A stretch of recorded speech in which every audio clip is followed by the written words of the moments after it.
لا حول ولا قوة إلا بالله العلي العظيم حسبنا الله ونعم الوكيل نعم المولى ونعم النصير أعوذ بالله من الشيطان الرجيم بسم الله الرحمن الرحيم الحمد لله الذي هدانا لهذا وما كنا لنهتدي لولا أن هدانا الله لقد جاءت رسل ربنا بالحق الصلاة والسلام وتحية والإكرام على أشرف الأنبياء والمرسلين خاتم النبيين مولانا ومولى الثقلين جد الإمامي الحسنين أبي القاسم محمد اللهم صل على محمد وآل محمد وعلى أهل بيته الطيبين الطاهرين المعصومين المظلومين المنتخبين المنتجبين ولعنة الله على أعدائهم أجمعين من الآن إلى قيام يوم الدين أما بعد فقد قال الله تبارك وتعالى في محكم الكتابه المجيد وهو أصدق الصادقين وقوله الحق بسم الله الرحمن الرحيم لا يملكون الشفاعة إلا من اتخذ عند الرحمن عهدا صلوات پر محمد اور آل محمد صل على محمد وآل محمد۔ آپ تمام مومنین سے گزارش ہے کہ ایک مرتبہ سورہ الحمد اور 3 مرتبہ سورہ توحید کی تلاوت فرما کر مرحومہ صالحہ بیگم بنت ظہیر حسین کی روح کو اصال فرمائیں۔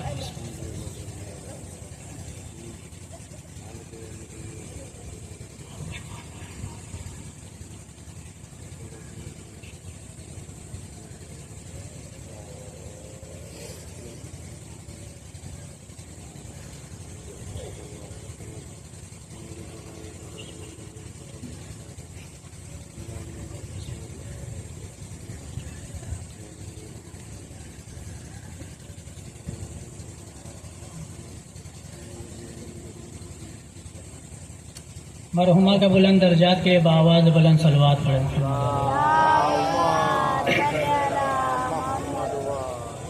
عزیزان محترم، شیعان حیدر کرار اور عزاداران سرکار سید الشہداء بزرگان ملت، قرآن مجید پروردگار عالم کی بابرکت کتاب ہے جس پر کوئی بھی شخص شک نہیں کر سکتا، اس لیے کہ اسی قرآن میں پہلی ہی آیت پر مہر لگا دی گئی ہے لا ریب فی کہہ کر کہ اس قرآن پر کوئی بھی شخص ہو اس کے زیر اور زبر پر بھی شک نہیں کر سکتا، اس لیے کہ اگر اس قرآن کے کسی نے اس قرآن پر شک کیا اس کے زیر پر یا زبر پر تو پھر وہ اسلام سے خارج ہو جاتا ہے اور ایسا شخص کافر ہو جاتا ہے۔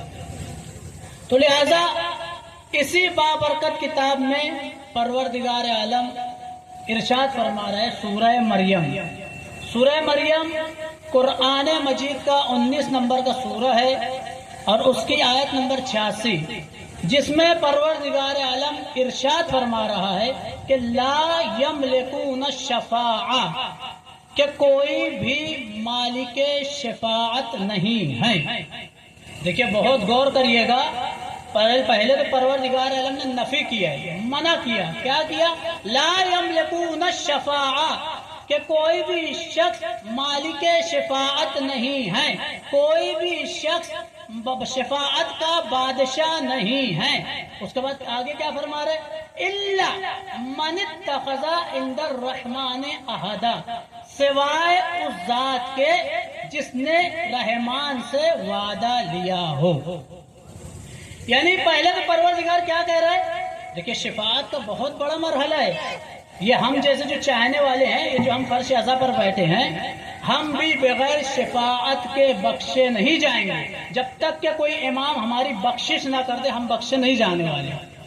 یہی چیز قرآن میں پروردگار کہہ رہا ہے لا یملکون الشفاعہ، کہ کوئی بھی شخص مالک شفاعت نہیں ہے، شفاعت کا بادشاہ کوئی بھی نہیں ہے، الا من اتخذ عند الرحمن عہدا، سوائے اس ذات کے جس نے پروردگار عالم سے وعدہ کیا ہو.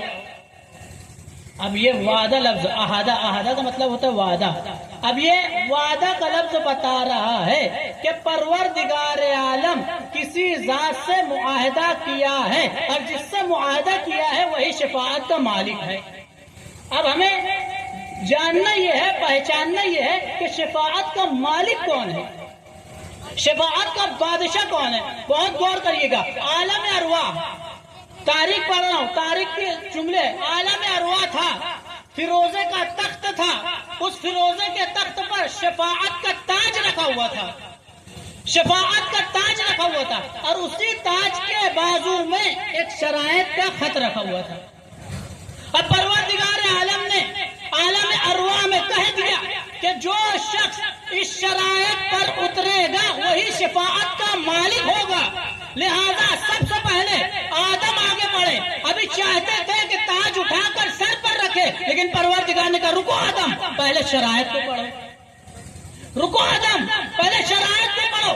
اب آدم جو ہے شرائط کو اٹھایا، اور جب پڑھا تو آدم نے کیا دیکھا؟ شرائط بہت سخت ہے. لہذا آدم نے شرائط کو وہیں رکھا اور پیچھے ہٹ گئے. اسی طرح نوح آگے بڑھے، شرائط کو پڑھا، شرائط زیادہ سخت تھی، نوح پیچھے ہٹ گئے. ابراہیم آگے بڑھے، ابراہیم جب آگے بڑھے شرائط کو پڑھا، لہذا شرائط سخت تھی، اس لیے ابراہیم بھی پیچھے ہٹ گئے. یعنی آدم سے لے کر عیسیٰ تک سارے نبی آگے بڑھے، شرائط کو پڑھا، شرائط زیادہ سخت تھی، سارے نبی پیچھے ہٹتے چلے گئے. لیکن جو بھی نبی پیچھے ہٹ رہا تھا وہ ایک دوسرے سے یہی کہہ رہا تھا کہ شرائط بہت سخت ہے، نہ جانے کون شفاعت کا بادشاہ بنے گا، نہ جانے کون شفاعت کا بادشاہ بنے گا. ابھی ہمارے آخری رسول بچے تھے، آخری رسول آگے بڑھے، شرائط کو جیسے ہی پڑھا رسول کو بھی شرائط زیادہ سخت لگی. ابھی چاہتے تھے کہ رسول شرائط کو رکھ کر پیچھے ہٹے، تو عالم ارواح میں حسین ایک مرتبہ ایک گوشے سے آگے بڑھے، رسول کا ہاتھ کو پکڑا،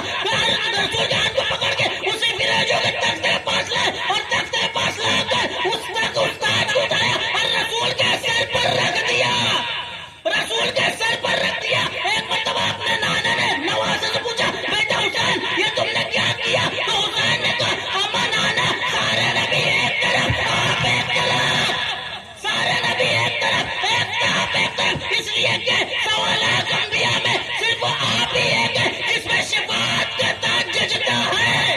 سارے ایک سوالات نبیوں میں صرف آپ ہی ایک ایسے ہیں جس پر شفاعت کا تاج جچتا ہے. ایک مرتبہ رسول نے پوچھا لیکن بیٹا حسین یہ شرائط کا کیا کرنا؟ تو ایک مرتبہ حسین نے وعدہ کیا نانا یہ حسین وعدہ کرتا ہے شرائط کو بھی حسین جانے اور اس پر اترنے والا بھی حسین ہی ہے.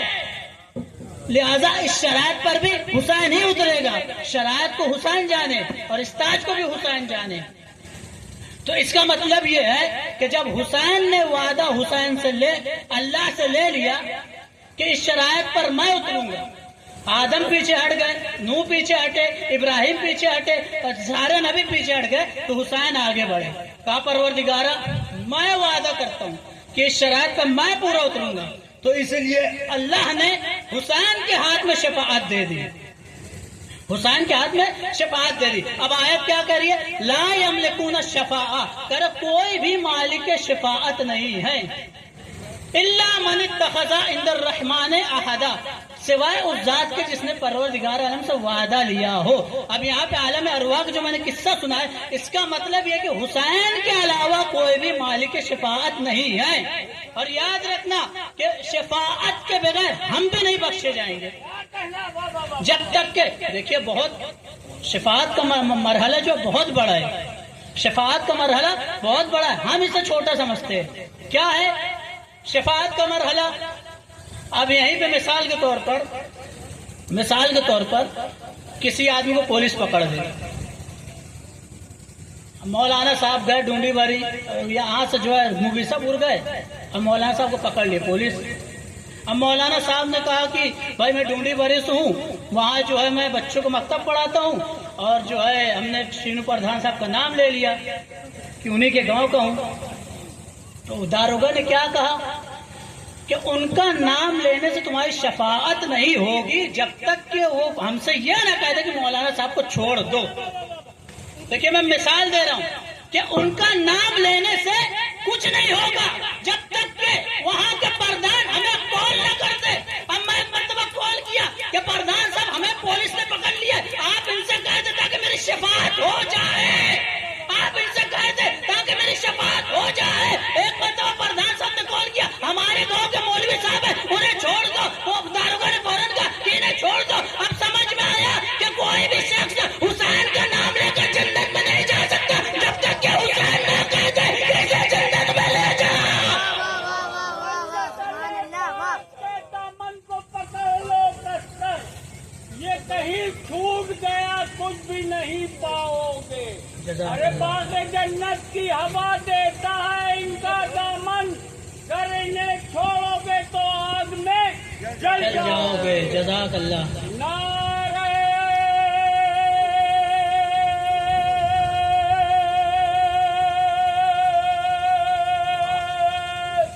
حیدر، پنجت علی تلوار۔ تو شفاعت کا مرحلہ ہمارا عقیدہ ہونا چاہیے، جس طرح ہم عقیدہ رکھتے ہیں کہ ہمارے امام 12 ہیں، معصوم 14 ہے، قیامت پہ بھی ہم عقیدہ رکھتے ہیں، قبروں میں ہونے والے سوال جواب پہ بھی ہم عقیدہ رکھتے ہیں، اسی طرح ہمارا عقیدہ شفاعت پر بھی ہونا چاہیے، کیونکہ حسین کے علاوہ کوئی شفاعت کر ہی نہیں سکتا۔ اچھا، ایک ہے شفاعت، ایک ہے شفا، دونوں میں کیا فرق ہے؟ شفا کسے کہتے ہیں؟ سوال ہے، شفا کسے کہتے ہیں؟ شفا کہتے ہیں بیماریوں سے نجات، شفا کہتے ہیں بیماریوں سے نجات، شفاعت کہتے ہیں گناہوں سے نجات۔ دونوں میں فرق ہے۔ شفا کہتے ہیں بیماریوں سے نجات، شفاعت کہتے ہیں گناہوں سے نجات۔ جب حسین نے عالم ارواح میں اللہ سے وعدہ کر لیا کہ پروردگارا اس شرائط پہ میں پورا اتروں گا، تو صرف اللہ نے شفاعت کا اختیار نہیں دیا بلکہ شفا کا بھی اختیار دے دیا، شفا کو بھی اختیار دے دیا۔ اور اگر دلیل چاہیے تو یہ دیکھ لیجیے کہ جب حسین اس دنیا میں آئے اور رسول نے گہوارے میں لٹایا تو اس گہوارے ہی کو حسین نے شفا خانہ بنا دیا، اور سب سے پہلا مریض عرش کا تھا، سب سے پہلا مریض عرش کا تھا۔ وہ عرش کا مریض کون تھا؟ وہ ایک فرشتہ تھا کہ جب اڑتا تھا تو اپنے پروں پر غرور کرتا تھا، اور اتنا غرور کیا کہ پروردگار عالم نے اس کے پر کو جلا دیا۔ لہذا آدم کا زمانہ آیا، اس فطرت نے کیا کہا؟ آدم آپ تو نبی ہے، اللہ سے دعا کرے شاید میرے پر واپس آ جائے۔ لیکن آدم نے دعا کی، فطرت کے پر نہ ہے، نوح نے دعا کی، فطرت کے پر نہ ہے، ابراہیم نے دعا کی، فطرت کے پر نہ ہے، اسماعیل نے دعا کی، فطرت کے پر نہ ہے، موسیٰ نے دعا کی، عیسیٰ نے دعا کی، یہاں تک کہ آخری رسول نے بھی دعا کی، لیکن فطرت کے پر نہ آ پائے۔ لہٰذا اب حسین کی جب ولادت ہوئی اور رسول نے گہوارے میں رکھا، سارے فرشتے حسین کی دیکھنے کے لیے عرش سے زمین پر اترنے لگے، تو پروردگار نے ایک پتا فطرت کی طرف دیکھا اور کہا فطرت کیا تم نہیں جاؤ گے؟ فطرت کیا تم نہیں جاؤ گے؟ تو ایک مرتبہ فطرت نے کہا پروردگار اتنے بڑے نبی تو دعا کر چکے ہیں لیکن مجھے شفا نہیں ملی۔ تو ایک مرتبہ پروردگار نے کہا ارے اصلی طبیب تو اب آیا ہے تمہیں شفا دینے کے لیے، تو لہذا اصلی شفا تمہیں دینے کے لیے اب آئے۔ اس کا مطلب حسین کے ہاتھ اختیار میں صرف شفاعت نہیں ہے، شفا بھی ہے۔ اور سب سے پہلے حسین نے شفا کس کو دی؟ جبرائیل امین لے کے چلے، اور جب فطرس کو لے کے چلے، ابھی فطرس کو صرف گہوارے سے مس کیا تھا، دونوں پر نکل آئے، اور جیسے ہی دونوں پر نکل آئے فطرس یہی کہتا ہوا اڑتا رہا کہ جیسا طبیب حسین ہے ویسا نہ آدم ہے نہ ابراہیم ہے۔ تو لہذا حسین شفا بھی دینے والے اور شفاعت. تو سب سے پہلا مریض عرش قطع فطروس. شفاعت کی بھی دلیل دے دوں کہ حسین شفاعت کیسے کرتے ہیں. لہذا سب سے پہلا مریض عرش کا حسین نے انہیں شفا دے دی. صرف گہوارے سے مس کیا, فطروس کے پر آ گئے, اور حسین کو شفاعت کا بھی اختیار ہے. اگر اس کی بھی دلیل چاہیے تو آ جائیے کربلا کے میدان میں. جب کربلا کے میدان میں بالکل آخری وقت میں ہورا آیا, اور جیسے ہورا آیا اور حسین کے قدموں میں گرا تو حسین نے کہا ہور قدموں میں کیوں گر رہا ہے, اٹھ جا, میں نے تجھ سے وعدہ لیا ہے کہ روز میں سے میں تیری شفاعت کروں گا. لہذا ایک صلوات پڑھے محمد اور آل محمد پر. لہذا شفاعت حسین کے اختیار میں, شفا بھی حسین کے اختیار میں. یعنی حسین بیماریوں سے بھی نجات دیتے ہیں, گناہوں سے بھی نجات دیتے ہیں. اچھا, نجات سے ایک لفظ یاد آیا, آخری رسول کی حدیث ہے, بہت مشہور حدیث ہے. حدیث میں کیا کہہ رہے رسول؟ حدیث میں رسول کہہ رہے ہیں کہ ان الحسین مصباح الہدی. کیا کہہ رہے ہیں؟ کہ یقیناً حسین ہدایت کے چراغ ہیں. وَسَفِينَةُ النَّجَاةِ, اور نجات کی کشتی ہیں. حسین ہے مالک شفا, حسین ہے مالک شفاعت. اور ایک طرف رسول کہہ رہے ہیں صرف مالک شفاعت نہیں ہے بلکہ نجات کی کشتی بھی ہے. اچھا, یہ کشتی ہے کہاں؟ حسین اگر نجات کی کشتی ہے تو یہ کشتی ہے کیا؟ ہم سنتے رہتے ہیں کہ حسین جو ہے نجات کی کشتی ہے, تو یہ کشتی ہے کہاں؟ آپ لوگوں سے سوال ہے, آپ مجھے بتائیے کہ کشتی ہے کہاں حسین کی؟ کشتی ہے کہاں حسین کی؟ یہ جو فرش اعظم پہ آپ بیٹھے ہیں نا, یہی نجات کی کشتی ہے. یہ جو فرش اعظم پہ آپ بیٹھے ہیں نا, یہی نجات کی کشتی ہے. آج بھی ہم زمانے میں فرش اعظم بچھا کر بتاتے ہیں کہ حسین کی نجات کی کشتی ہے, جو آئے گا وہی بخشا جائے گا, جو آئے گا. تو لہٰذا کیا فرما رہے ہیں؟ ان الحسین مصباح الہدی, یقیناً حسین ہدایت کے چراغ ہیں, ہدایت کے چراغ ہیں, چراغ ہے ہدایت کے. دیکھیے, دنیاوی چراغ کی مثال نہیں دی ہے, ہدایت کے چراغ ہے, ہدایت کے چراغ ہے, ہدایت کے چراغ ہے. اور یہی تو وجہ تھی کہ جب روزے شب عاشورہ حسین اصحاب کے خیمے میں آئے اور اصحاب کے خیمے میں آ کر چراغ کو بجھا دیا, چراغ کو بجھا دیا, تو حبیب ابن مظاہر نے سوال کیا, اے حسین آپ نے یہ کیا کیا, چراغ کو کیوں بجھایا؟ تو حسین نے یہی جواب دیا, میں چراغ کو بجھا کر میں دنیا والوں کو بتانا چاہتا ہوں کہ دنیاوی چراغ بجھ جاتے ہیں, ہدایت کے چراغ روشن رہتا ہے. صلوات پڑھے محمد اور آل محمد پر. ان الحسین مصباح الہدی, یقیناً حسین جو ہے ہدایت کے چراغ, وہ سفینۃ النجات, اور نجات کی کشتی ہیں. اچھا, کشتی سے جب لفظ کشتی سنتے ہیں تو کسی نبی کا بھی نام آپ کے ذہن میں آتا ہوگا. کون سا نبی ہے وہ؟ جناب نوح. نوح نے بھی نجات کی کشتی بنائی, حسین نے بھی نجات کی کشتی بنائی, لیکن دونوں میں فرق ہے, دونوں میں فرق ہے, دونوں میں فرق ہے. نوح نے جو کشتی بنائی تھی وہ اپنے ہاتھ سے اللہ کے سامنے بنائی تھی. حسین کی کشتی فرش عزا ہے, حسین کی کشتی زینب نے بنائی ہے. لیکن دونوں میں فرق ہے, دونوں میں فرق ہے, دونوں میں فرق ہے. کیا فرق ہے؟ کیا فرق ہے دونوں میں؟ نوح نے بھی نجات کی کشتی بنائی اور حسین نے بھی نجات کی کشتی بنائی, اور حسین کی کشتی زینب نے بنائی ہے. جب نوح نے کشتی بنا لی, بہت غور سے سنیے گا, جناب نوح نے جب کشتی بنائی تو کیا لفظ استعمال کیا کہ جس سے بھی نجات چاہیے وہ اس کشتی میں آ جائے, جسے بھی نجات چاہیے وہ اس کشتی میں آ جائے. اب روایت کے جملے, تاریخ کے جملے ہے کہ سارے لوگ کشتی میں سوار ہونے لگے, سارے لوگ کشتی میں سوار ہونے لگے. اب تاریخ کے جملے ہے, دخلا ابلیس فی شکل حمار, دخل ابلیس فی شکل حمار، کرے ابلیس بھی گدھے کی شکل میں داخل ہو گیا، ابلیس بھی گدھے کی شکل میں نوح کی کشتی میں سوار ہو گیا، سوار ہو گیا، سوار ہو گیا۔ لوگوں نے جب دیکھا کہ نوح کی کشتی میں ابلیس بھی سوار ہو گیا تو لوگوں نے پوچھا کہ ابلیس تیرا کام تو بہکانا ہے، تیرا کام تو ورگلانا ہے، تو نوح کی کشتی میں کیا کر رہا ہے؟ تو ابلیس نے یہی جواب دیا، اما تم لوگوں کو کیا ہو گیا؟ تم نے سنا نہیں ایک نبی کا کلام ہے، بچے گا وہی جو کشتی سے باہر، جو کشتی میں ہوگا، جو کشتی سے باہر رہے گا وہ ہلاک ہوگا، جو کشتی سے باہر رہے گا وہ ہلاک ہوگا، جو سوار ہوگا وہی بچے گا۔ بس میں کشتی پہ آ کر دنیا والوں کو بتا رہا ہوں کہ آنے والے زمانے میں حسین بھی نجات کی کشتی ہوگی، جو فرش عزا پہ بیٹھے گا وہی نجات پائے گا، جو فرش عزا سے باہر رہے گا وہ نجات نہیں پا سکتا۔ اور یاد رکھیے گا جب نوح کی کشتی ابلیس کو نجات دے سکتی ہیں تو حسین کی کشتی ہم چاہنے والوں کو نجات کیوں نہیں دے سکتی؟ بالکل دے سکتی ہے۔ تو سب سے بڑا فرق کیا ہے؟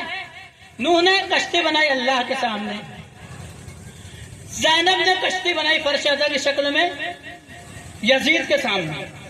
بھائی زینب نے سب سے پہلے فرش عزا کہاں بچھایا؟ یزید کے دربار میں، یزید کے دربار میں۔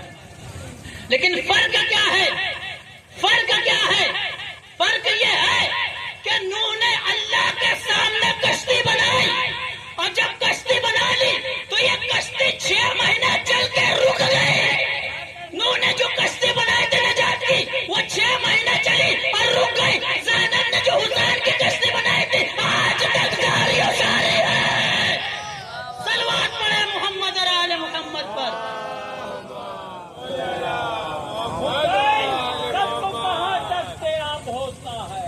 کہیں قبول کے اوپر گلاب ہوتا ہے، بعید عشق میں دوسراب ہوتا ہے، اگرچہ خون ذرا بھی خراب ہوتا ہے۔ عبودیت کا اسے زیب حسین کہتے ہیں، اور شہادتوں کے خدا کو حسین کہتے ہیں۔ جزاک اللہ، جزاک اللہ۔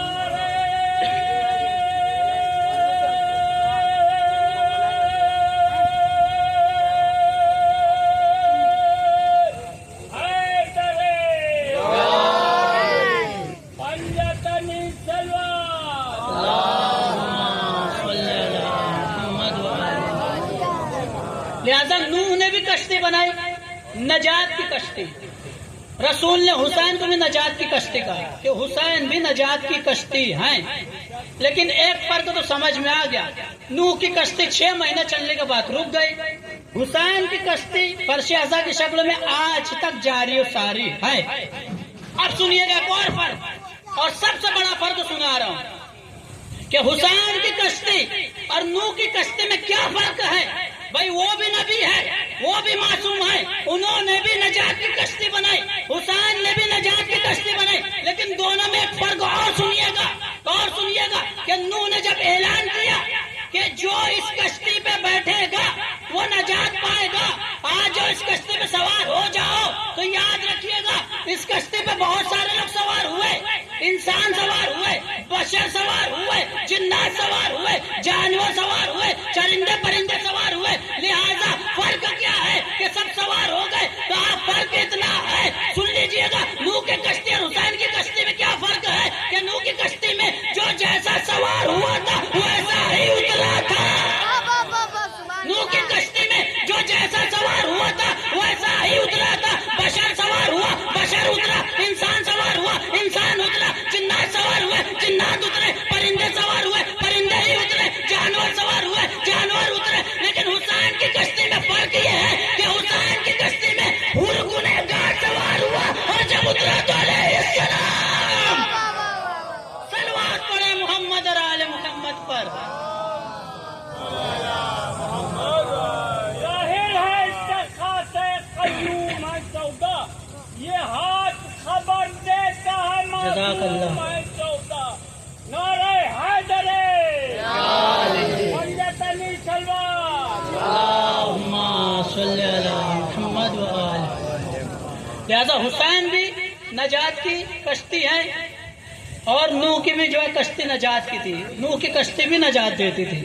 فرق تو سمجھ میں آ گیا کہ جو جیسا دیکھیے، جب بھی اہل بیت کا ذکر ہو، جب بھی اہل بیت کا ذکر ہو تو آپ لوگ ان کے حق میں ضرور کہا کریں، اس لیے کہ کسی سائل نے ہمارے چھٹے امام امام جعفر صادق علیہ السلام کو سوال کیا۔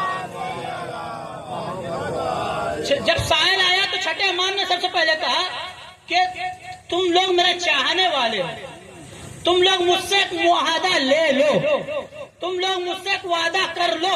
پوچھنے والے نے پوچھا کیسا وعدہ، کیسا معاہدہ کرے؟ تو چھٹے امام نے جواب دیا کہ دنیا میں جب بھی ہم اہل بیت کا ذکر ہو تو ہمارے حق میں تم بولا کرو، یہ وعدہ لے لو۔ چھٹے امام فرما رہے، سائل سے فرما رہے کہ تم مجھ سے ایک وعدہ لے لو کہ جب بھی دنیا میں ہمارا ذکر ہو تو ہمارے حق میں ضرور بولا کرو۔ سائل نے پوچھا کیوں؟ کہا اس لیے کہ اگر تم دنیا میں ہمارے حق میں بولو گے تو کل قبر میں آ کے ہم تمہارے حق میں بولیں گے۔ صلوات پڑھیں محمد اور آل محمد پر۔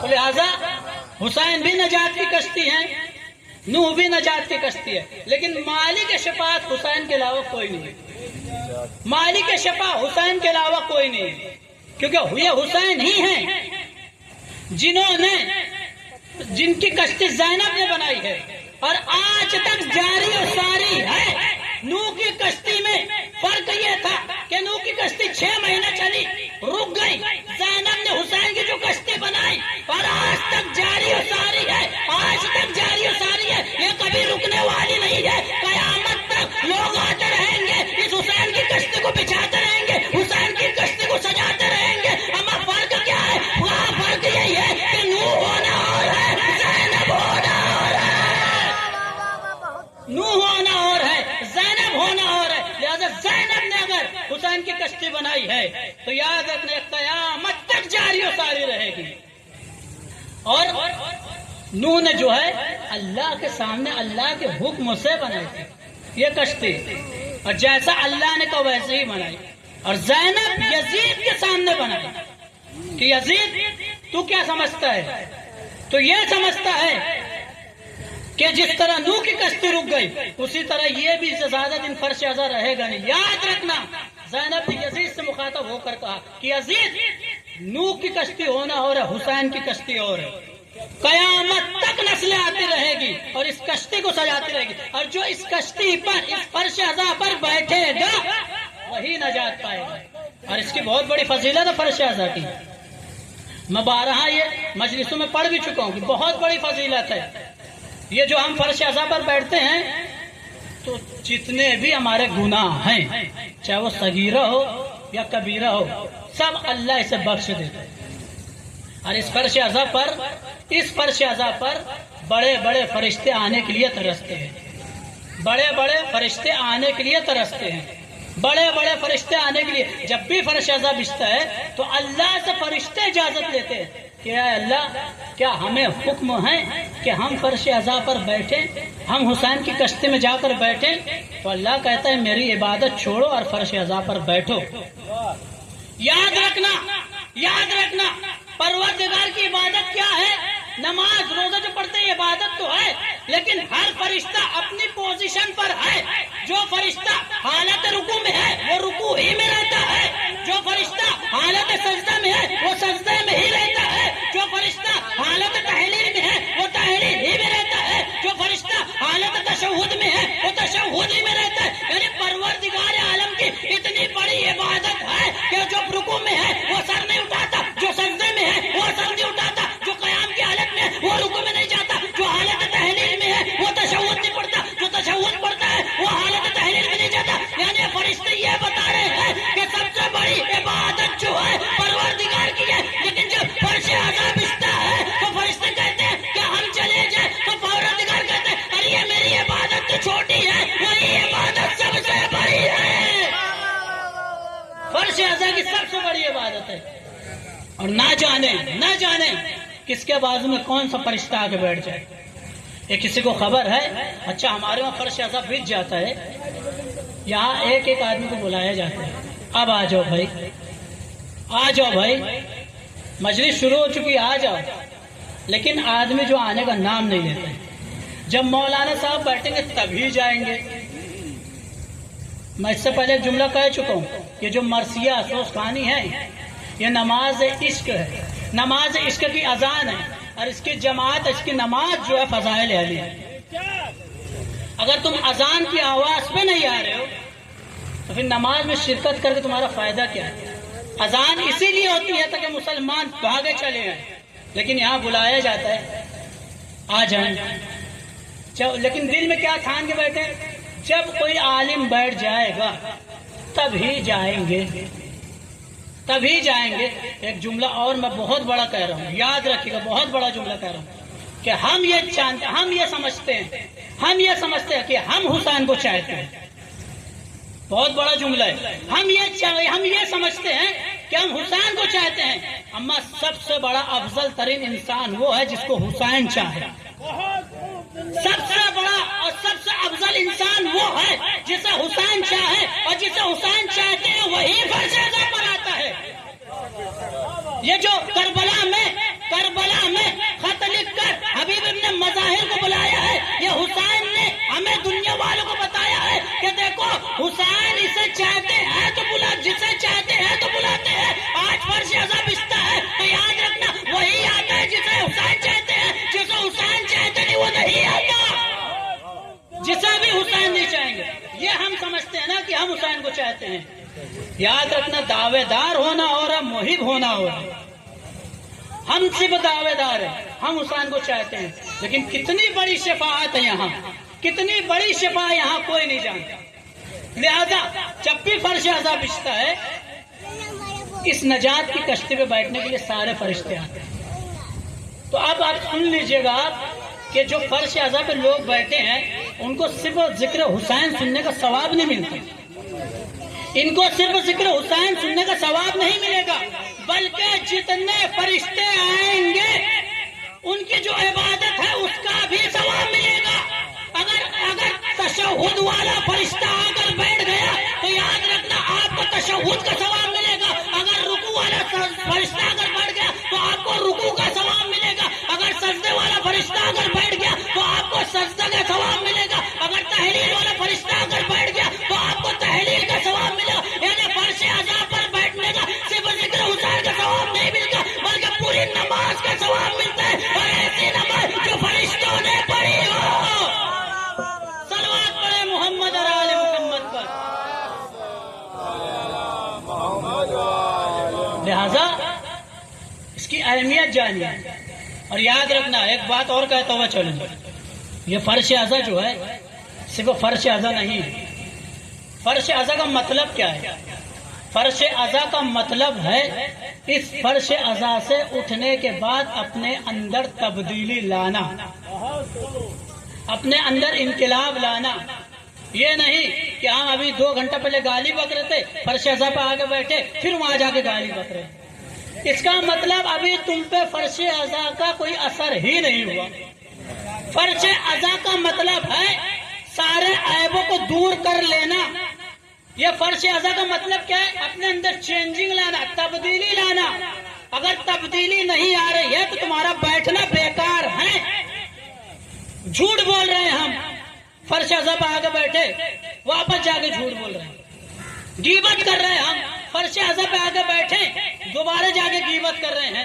گالی بک رہے ہیں ہم، فرش اعظم پر آ کر بیٹھے دوبارہ گالی بک رہے ہیں. لیکن یاد رکھنا آگے بھی 2 گھنٹہ پہلے اگر ہم گالی بک رہے ہیں فرش اعظم پر آ کر بیٹھنے کے بعد اس سے جا کے معافی مانگ رہے ہیں تو اس کا مطلب حسین نے تمہاری شفاعت کر دی ہے، حسین نے تمہارے گناہوں کو بخش دیا ہے جتنے بھی گناہ ہوئے ہیں. اور فرش اعظم کا مطلب ہی اپنے اندر تبدیلی لانا.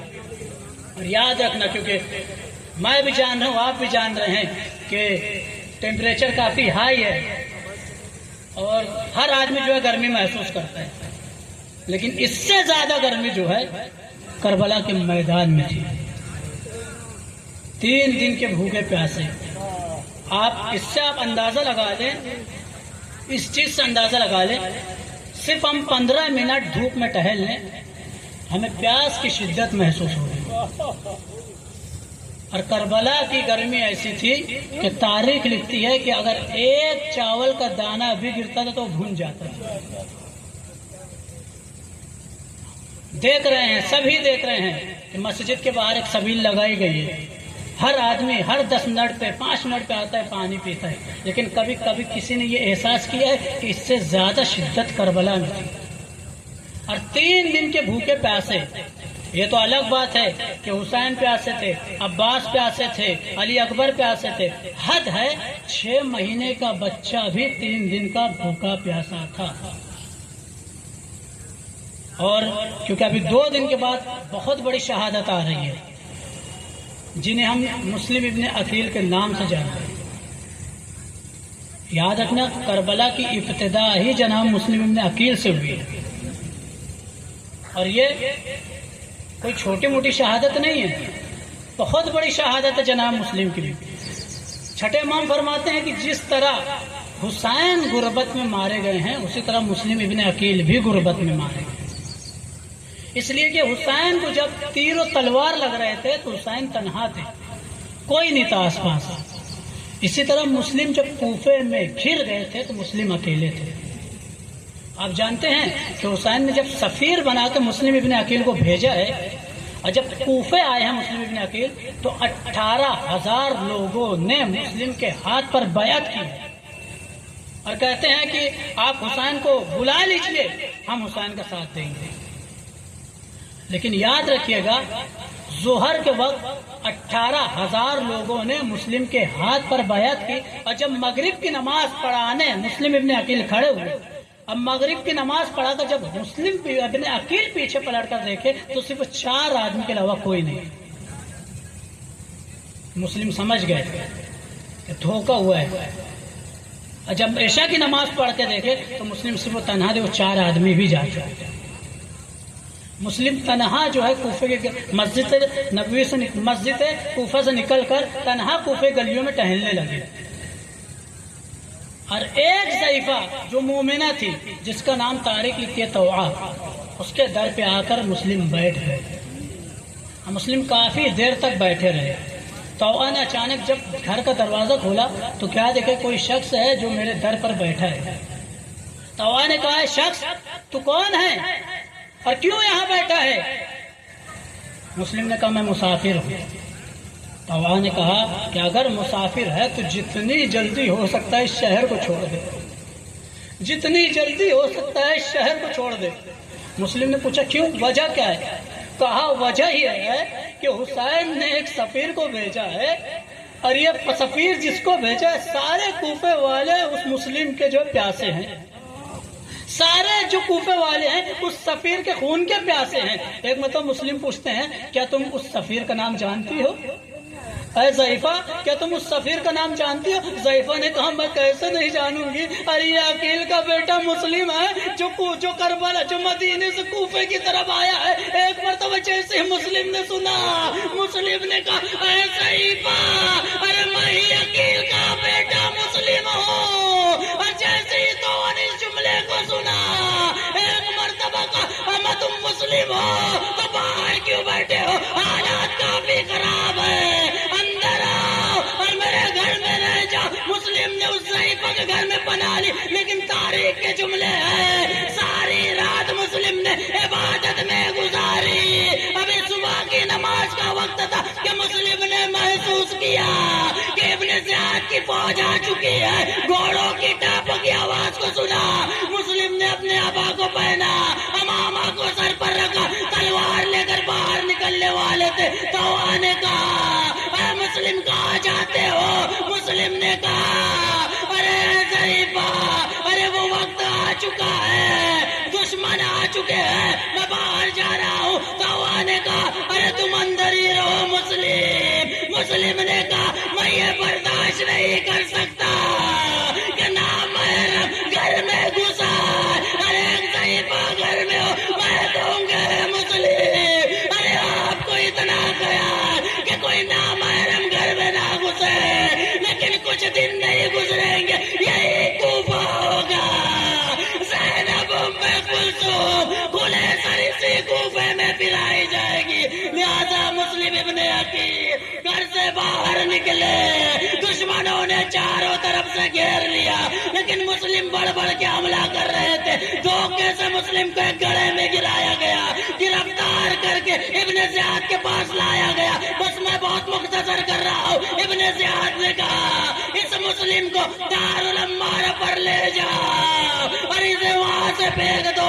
دشمنوں نے مسلم کو دارالعمارہ پر لایا اور آخری خواہش پوچھی۔ مسلم نے کہا میری آخری خواہش بس یہی ہے کہ میں اپنے ساتھ 2 بچوں کو لایا تھا جن کا نام محمد اور ابراہیم ہے، اور عید کا وقت قریب ہے، جب بھی میرے بچے مل جائے ان سے یہ نہ کہنا تمہارا بابا مسلم مارا گیا۔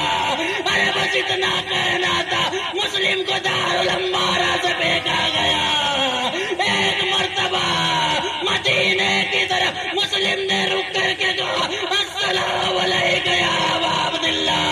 حسین ابھی کربلا کے قریب پہنچنے والے تھے کہ محسوس کیا کہ مسلم مارا جا چکا ہے۔ حسین نے اپنے قافلے کو روکا تو کیا دیکھا، کوفے کے جانب سے 2 شخص آ رہے ہیں۔ حسین نے ان 2 اجنبیوں کو روکا اور ایک مرتبہ کہا، حسین نے ایک مرتبہ کہا کہ مجھے ذرا اتنا بتاؤ کہ تم کہاں سے آ رہے ہو۔ دونوں اجنبیوں نے کہا ہم کوفے سے آ رہے ہیں۔ حسین نے کہا ذرا کوفے کے حالات تو بیان کرو۔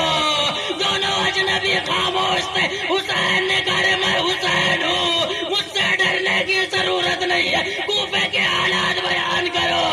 دونوں اجنبیوں نے کہا کوفے کی حالت کافی خراب ہے۔ ارے جب ہم کوفے سے نکل رہے تھے تو ایک منظر دیکھا کہ کوئی شخص تھا جو اتنا غریب تھا، جس کے بدن پر سر نہیں تھا، اس کے پیروں میں رسیاں باندھ کر کوفے کی گلیوں میں پھرایا جا رہا تھا۔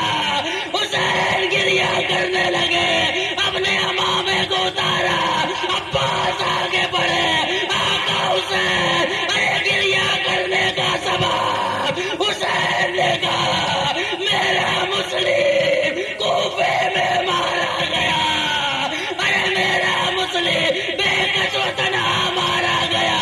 حسین نے مسلم کی بچیوں کو بلایا، اپنا ہاتھ مسلم کے بچیوں کے سر پر پھیرا۔ مسلم کی بچی نے کہا اے آقا حسین ارے آج اتنی شفقت کیوں دکھا رہے ہیں؟ ارے جب کوئی یتیم ہو جاتا ہے تب ان کے سر پہ ہاتھوں کو پھیرا جاتا ہے۔ حسین نے کہا یہی وجہ ہے تمہارا بابا مارا گیا۔ میں کہوں گا آقا حسین ارے آپ نے تو مسلم کے بچیوں پر اپنے دست مبارک کو رکھ دیا، لیکن اثر عاشور آپ کی بیٹی سکینہ ہوگی، شمر کے تماچے ہوں گے، آپ کی بچی کہتی ہوگی اے بابا جس طرح مسلم کی بچیوں کے سر پر آپ نے ہاتھ کو رکھا تھا، آئیے اپنی بیٹی سکینہ کے سر پر بھی اپنے دست مبارک کو رکھیے۔ آپ کے جانے کے بعد سکینہ اتنی غریب ہو گئی کہ کبھی شمر کے تماچے لگتے ہیں، کبھی درے لگتے ہیں،